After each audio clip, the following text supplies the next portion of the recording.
आज की कहानी पानी की बोतल। एक शहर में सोनू नाम का एक लड़का सड़क पर पानी की बोतल बेच रहा था। वह चौराहे पर खड़ा हो जाता और जो भी लाल बत्ती पर गाड़ी रुकती उसे पानी की बोतल दिखाकर बेचने की कोशिश करता। कोई खरीद लेता, कोई मना कर देता था। शाम तक उसकी सारी बोतल बिक जाती हैं। केवल 2 बोतल उसके पास बची थी। वह अभी भी गाड़ियों के बीच में बोतल बेचने के लिए घूम रहा था। रात को हो चली थी। तभी एक चमचमाती बड़ी सी कार आकर रुकी। सोनू दौड़कर गाड़ी के पास गया। गाड़ी में शालीन सी महिला बैठी थी। उन्होंने सोनू से बोतल ली और उसे पैसे दे दिए, लेकिन पैसे खुले न होने के कारण सोनू इधर-उधर भागता रहा कि कहीं से 500 रुपए के खुल्ले मिल जाएं, लेकिन पैसे न मिल सके। इसी बीच लाइट ग्रीन हो जाती है और गाड़ी चल देती है। सोनू गाड़ी के पीछे भागता है, लेकिन गाड़ी जल्दी से निकल जाती है। सोनू 500 का नोट हाथ में पकड़े खड़ा रह जाता है। तभी उसके साथ सामान बेचने वाला कल्लन उसके पास आता है। कल्लन, क्यों बे, आज तो लंबा हाथ मारा है, चल पार्टी दे दे, कम से कम एक चाय तो पिला दे। सोनू, इसमें सिर्फ 20 रुपए मेरे हैं, बाकी के वापस करने थे। कभी ये गाड़ी दोबारा दिखेगी तो वापस कर दूंगा। कल्लन, अबे पागल है क्या? कोई पैसे वापस करता है? और जिन्हें तू वापस करने की सोच रहा है उन्हें याद भी नहीं होगा। लेकिन सोनू नहीं मानता। वह पानी की एक बची बोतल को अपने थर्माकोल के डिब्बे में डालकर घर की ओर चल देता है। घर पहुंचकर देखता है उसकी माँ रमावती भी काम से वापस आ चुकी थी। रमावती घरों में काम करती थी। सोनू, माँ, आज एक गाड़ी वाले ने 500 का नोट दिया। इससे पहले मैं पैसे वापस देता गाड़ी चली गई। रमावती, कोई बात नहीं बेटा, कभी वो गाड़ी दिखे तो वापस कर देना। इसी तरह समय बीत रहा था। सोनू दिन भर पानी की बोतल बेचता था। एक दिन उसे वही गाड़ी नजर आई। वह दौड़कर गाड़ी के पास गया और औरत, नहीं बेटा, आज पानी नहीं चाहिए। सोनू, मालकिन, मैं पानी की बोतल नहीं दे रहा। उस दिन आपके पैसे रह गए थे, ये लो अपने 480 रुपए। औरत, कौन से पैसे? सोनू, उस दिन आपने पानी की बोतल ली थी, मैं खुले पैसे लेने गया, तब तक आपकी गाड़ी चली गई थी। ये कहते हुए सोनू ने जल्दी से जेब से निकालकर पैसे पकड़ा दिए।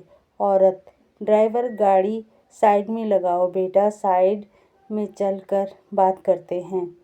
गाड़ी से उतरकर उस औरत ने सोनू से पूछा। औरत, बेटा, तुम चाहते तो ये पैसे रख सकते थे, इन्हें वापस करने की क्या जरूरत थी? सोनू, मालकिन, हम अपनी मेहनत का खाते हैं, इसमें केवल 20 रुपए मेरे थे, वो मैंने ले लिए। औरत, चलो अब ये पैसे मैं तुम्हें दे रही हूँ, ये रख लो। सोनू, नहीं, ये मैं नहीं ले सकता, माँ ने मना किया है। सोनू की बातें सुनकर कविता जी सोच रही थी, इतनी गर्मी में पूरे दिन मेहनत करके भी इस लड़के में कितनी ईमानदारी भरी है। कविता जी, बेटा, तुम कहाँ रहते हो? सोनू, वो सामने सड़क के पीछे कुछ झुग्गियाँ दिखाई दे रही हैं, हम वहीं रहते हैं। कविता जी ने कई बार पैसे देने की कोशिश की, लेकिन सोनू ने पैसे नहीं लिए। फिर कविता जी अपनी गाड़ी में बैठकर चली गई। सोनू के चेहरे पर एक संतोष का भाव था। उसने सारी बात अपनी माँ को बताई। यह सुनकर उसकी माँ बहुत खुश हुई। तब से जब भी कविता जी वहाँ से गुजरती, सोनू से 2 या 3 पानी की बोतल लेती, जिससे उसकी मदद हो सके। इसी तरह समय बीत रहा था। कुछ दिन बाद कविता जी उधर से गुजरी तो उन्हें सोनू कहीं दिखाई नहीं दिया। जब कई दिनों तक सोनू नहीं दिखा तो कविता जी ने एक दिन कल्लन को इशारे से बुलाया। कल्लन, मालकिन, पानी चाहिए क्या? कविता जी, वो सोनू कहाँ है, नजर नहीं आ रहा। कल्लन, उसके साथ तो बहुत बुरा हुआ। उसकी माँ मर गई।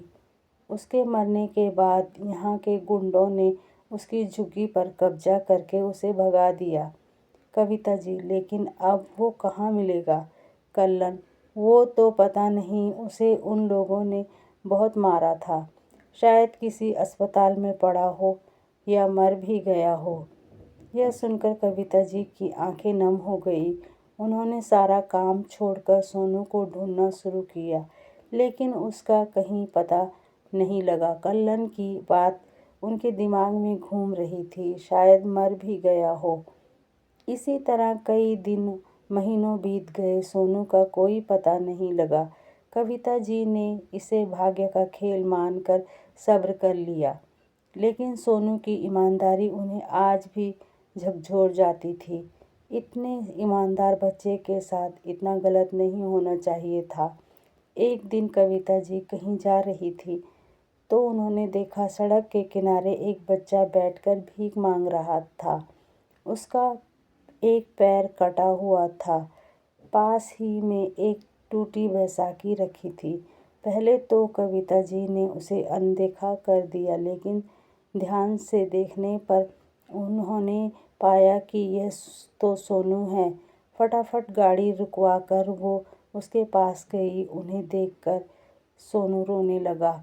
कविता जी, बेटा, ये सब कैसे हुआ और तू भी क्यों मांग रहा है? सोनू, मालकिन ईमानदारी सब माँ के साथ चली गई। मेरी झुग्गी पर कब्जा हो गया। उनका विरोध करने की सजा पैर देकर चुकानी पड़ी। अब तो मेरे पास कुछ नहीं है, इसीलिए भीख मांग रहा हूँ। कविता जी की आंखें भी नम हो गई। कविता जी, कौन कहता है तेरी माँ के साथ ईमानदारी चली गई? तेरी माँ ने जो सिखाया उस ईमानदारी की वजह से तू मेरे पैसे वापस करने आया, तभी मैं तुझे याद रख पाई, वरना यहाँ सैकड़ों बच्चे घूम रहे हैं जिन्हें मैं जानती नहीं। तेरी ईमानदारी के कारण कई महीनों से तुझे ढूंढ रही हूँ। उनकी बातें सुनकर सोनू सिर्फ रो रहा था। हंसता मुस्कुराता बच्चा अब जिंदगी से मायूस और निराश दिख रहा था। कविता जी उसे अपने घर ले गई। उसे न केवल अपने घर में रखा, बल्कि उसके लिए एक पैर भी बनवाया। अब सोनू भी और बच्चों की तरह चल सकता था। सोनू को उन्होंने अपना बेटा बना लिया था। अब वह स्कूल जाता था। एक दिन उसी चौराहे पर कविता जी की गाड़ी रुकी। तभी कल्लन दौड़ता हुआ पानी की बोतल लेकर आया। पास में बैठे सोनू को देखकर वह चौंक गया। सोनू कार से उतरा और कल्लन को गले लगाया। सोनू कल्लन से, ये वही 480 रुपये की ईमानदारी है जिसे तू पार्टी में उड़ाना चाहता था। कुछ ही देर में लाइट ग्रीन हो गई। सोनू गाड़ी में बैठकर कविता जी के साथ चला गया।